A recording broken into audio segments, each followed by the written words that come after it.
સામે આવી રહ્યા છે। આદિવાસી બાહુલ્ય ધરાવતા છોટાઉદેપુર જિલ્લામાં દેવોની પેઢી બદલવાનો મોસમ વધુ એક પાલસંડા ગામ દેવોની પેઢી બદલવાની તૈયારીમાં જોતરાયું। પાલસંડા ગામના લોકો ઢોલ માંડલ સાથે જોશ ગામમાં દેવોના ગોળા લેવા પહોંચ્યા। 45 વર્ષ બાદ પાલસંડા ગામ દેવોની પેઢી બદલવાનો ઉત્સવ ઉજવાશે। આખા ગામના લોકોમાં ભારે ઉત્સાહ।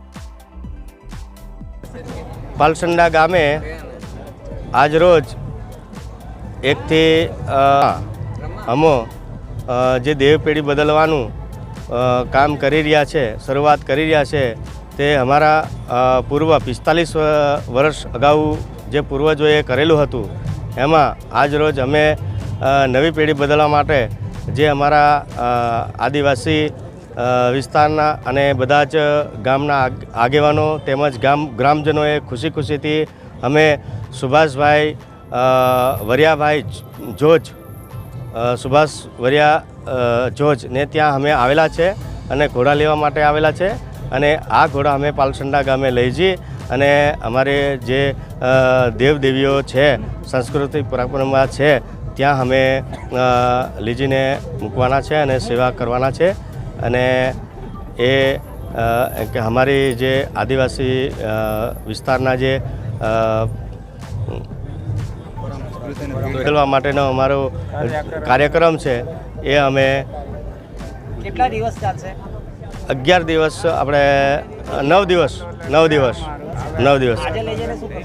આજે અમે ત્યાં જેનું સ્થાનક છે ત્યાં જુવારા અમે વાવેલા છે, એ જુવારા વાવેલા છે એને બહાર કાઢીને રમવાના છે અને ત્યાં ઘોડા મૂકીને અમે જે એની વ્યવસ્થા પ્રમાણે અમે ત્યાં મૂકવાના છે।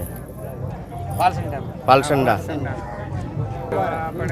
જે આજ 7 તારીખે અમે આજથી અમે જે ઘોડાના જે અલગ અલગ જગ્યાએ અલગ અલગ દેવો છે એના નામના ઘોડાઓ છે, એ ઘોડાઓ અમે લઈ જઈ અને ત્યાં સ્થાપના કરવાના છે અને 10 તારીખે અમારે મેળાનું કાર્યક્રમ છે રાખેલો છે। રાઠવા ટીનકાભાઈ બતલાભાઈ, સરપંચ પાલસંડા।